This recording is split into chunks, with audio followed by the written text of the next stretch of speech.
Você achava que sabia tudo sobre a política africana, até ouvir isso.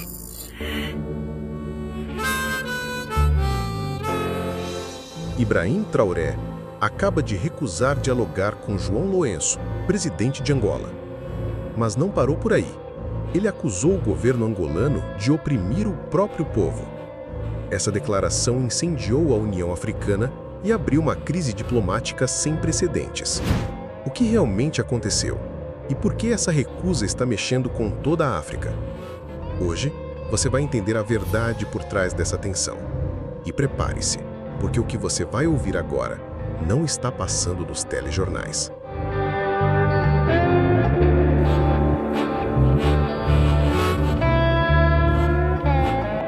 Tudo começou no mês de junho de 2025. Angola, presidindo a União Africana, enviou uma mensagem de solidariedade a Traoré.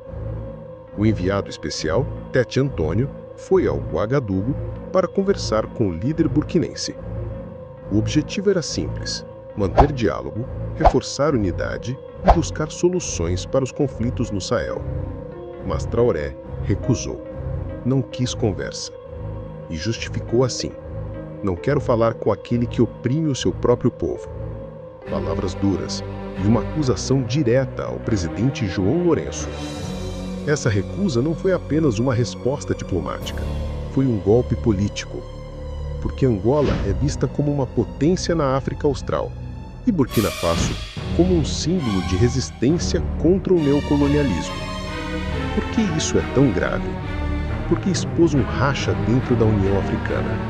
De um lado, líderes que defendem diálogo com potências estrangeiras. Do outro, um movimento cada vez mais forte, pregando independência total, expulsão de influências externas e nacionalismo africano. E quem é Ibrahim Traoré? Um jovem capitão de apenas 36 anos que tomou o poder em Burkina Faso em 2022, derrubando um governo pró-França. Desde então, Traoré se tornou um símbolo do pan-africanismo moderno. Expulsou tropas francesas, denunciou o imperialismo e se aproximou da Rússia e de outros aliados anti-ocidentais. Para muitos jovens africanos, ele é um herói. Para o Ocidente, uma ameaça. E quem é João Lourenço? Presidente de Angola desde 2017, eleito após a era José Eduardo Santos. Prometeu reformas, combate à corrupção e abertura econômica. Mas, 8 anos depois, enfrenta acusações de autoritarismo, desemprego crescente, pobreza e repressão contra protestos. Muitos angolanos dizem que vivem sob um regime fechado. E é exatamente isso que Traoré usou como argumento. Não posso dialogar com quem oprime o seu próprio povo. Essa frase explodiu nas redes sociais. Hashtags como Traoré falou a verdade e João Lourenço exposto viralizaram. Em fóruns africanos, Traoré é chamado de um novo Sankara. Comparações com o líder revolucionário Thomas Sankara, assassinado nos anos 80, se multiplicam. E a pergunta é: será que Traoré está criando uma nova onda de independência na África? Enquanto isso, Angola tenta manter sua imagem internacional. O país é um dos maiores produtores de petróleo da África, tem contratos bilionários com empresas ocidentais e é considerado estratégico para os Estados Unidos, China e Europa.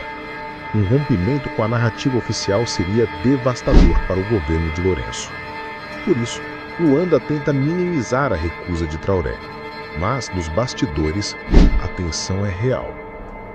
Agora, por que isso importa para você? Porque estamos falando do futuro da África. Um continente dividido entre duas visões. De um lado, países que ainda dependem de ajuda externa, de instituições como o FMI e Banco Mundial. Do outro, líderes que pregam soberania absoluta, rejeitam influência estrangeira e apostam no pan-africanismo. E Traoré está na linha de frente dessa segunda visão.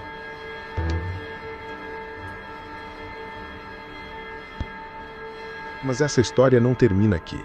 Traoré não apenas recusou o diálogo, ele fez questão de expor Angola publicamente. Segundo fontes próximas ao governo de Burkina Faso, a frase foi proposital. Uma mensagem para os jovens africanos. A África precisa de líderes que sirvam ao povo, não aos interesses externos. Esse discurso ecoou não só no Sahel, mas também em Angola. Lá, movimentos opositores começaram a usar as palavras de Traoré como bandeira. Protestos recentes exibiam cartazes dizendo: "Se até Traoré já percebeu, por que nós não?" E como o mundo está reagindo?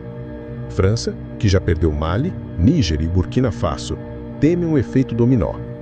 Estados Unidos acompanham com preocupação porque Angola é estratégica no fornecimento de petróleo e gás. E a União Africana? Silêncio constrangedor. Porque João Lourenço é presidente rotativo da UA. E ver um membro desafiar essa liderança é um sinal claro. O poder está mudando de mãos. Essa tensão vai continuar crescendo. E você precisa ficar atento. Porque quando líderes como Traoré começam a enfrentar gigantes, a história da África muda. E pode mudar para sempre. Então, eu pergunto a você, quem está certo nessa disputa? João Lourenço, com sua diplomacia tradicional e relações internacionais, ou Traoré, com seu discurso radical de soberania total? Deixe sua opinião nos comentários. E se quer continuar descobrindo verdades que ninguém te conta, inscreva-se. Por quê? Você achava que sabia até conhecer a verdade.